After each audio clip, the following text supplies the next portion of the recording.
Bem-vindo ao podcast Estrangeiros e Peregrinos. A mensagem de hoje será apresentada por Dennis Allen. Durante 6 horas na cruz, Jesus falou 7 coisas.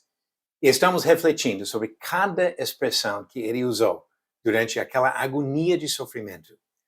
As expressões de Jesus na cruz são estas: Pai, perdoa-lhes, porque não sabem o que fazem. Em verdade te digo que hoje estarás comigo no paraíso. Mulher, eis aí teu filho, eis aí tua mãe. Deus meu, por que me desamparaste? Tenho sede. Está consumado. Pai, nas tuas mãos entrego o meu espírito. E hoje nós vamos pensar sobre a quinta dessas expressões, tenho sede. Parece um pouco fora da natureza das outras expressões, onde ele falou de outras pessoas, expressou alguma coisa sobre seu propósito de salvar, mas agora 2 palavras em português, tenho sede. Jesus sempre olhava para as necessidades dos outros, mas neste caso ele expressou a sua própria necessidade. João 19, versículo 28, depois, vendo Jesus que tudo já estava consumado, para que se cumprisse a Escritura, disse, tenho sede. Comentou sobre seu próprio sofrimento. E nisso, conforme diz aqui, cumpriu as Escrituras. Voltando para as palavras dele, em Mateus capítulo 5, versículo 17, falando sobre a importância de cumprir o que disse nas Escrituras, ele falou, não pensem que vim revogar a lei ou os profetas, não vim para revogar, mas para cumprir. Todo o sofrimento de Jesus foi necessário para cumprir o propósito da lei do Antigo Testamento, que apontava para Jesus. Não somente no sentido de fazer determinadas coisas conforme as profecias, mas de cumprir o propósito do Antigo Testamento, que mostrou o problema do pecado, a necessidade da salvação, mas foi em Jesus que veio a solução. Romanos capítulo 10, versículo 4, diz, porque o fim da lei é Cristo, para a justiça de todo aquele que crê. A lei apontava para Jesus para resolver o problema e oferecer a salvação para nós. São 2 palavras de Jesus sobre o sofrimento físico, mas observamos em momentos diferentes do tempo que ele estava na cruz, 2 reações diferentes de Jesus. Em Marcos 15, versículo 23, logo no início do sofrimento, quando estavam prontos para pregar Jesus na cruz, diz, quiseram dar-lhe para beber vinho misturado com mirra, mas Jesus não aceitou. O propósito seria de um tipo de anestesia, e Jesus não aceitou.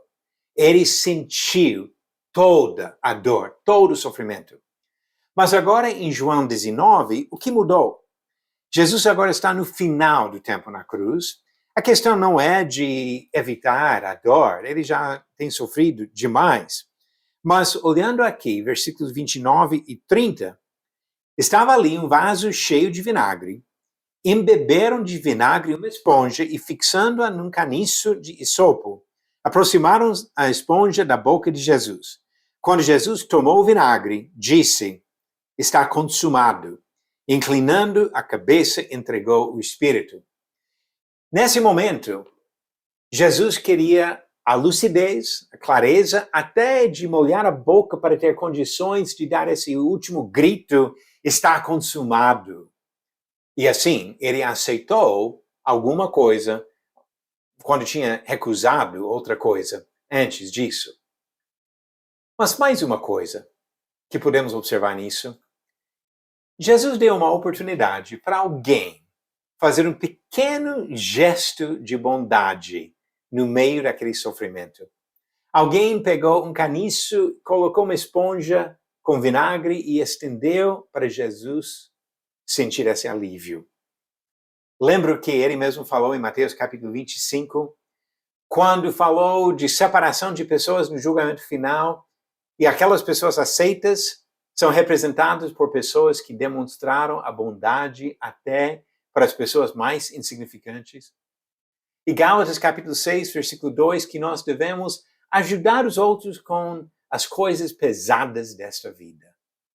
Jesus deu a oportunidade para alguém fazer um pequeno gesto de bondade, mesmo na hora de sofrimento do nosso Senhor. O que aprendemos olhando para esse caso? Primeiro, devemos lembrar que o Espírito Santo incluiu essas palavras por bons motivos.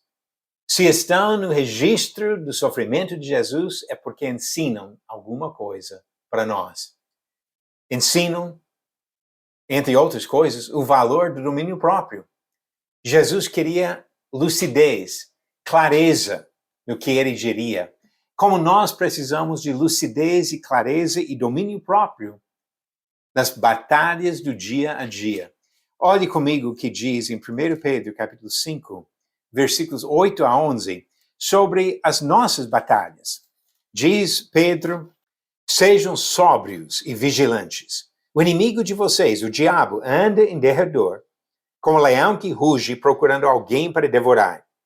Resistam-lhe firmes na fé, certos de que os irmãos de vocês, espalhados pelo mundo, estão passando por sofrimentos iguais aos de vocês.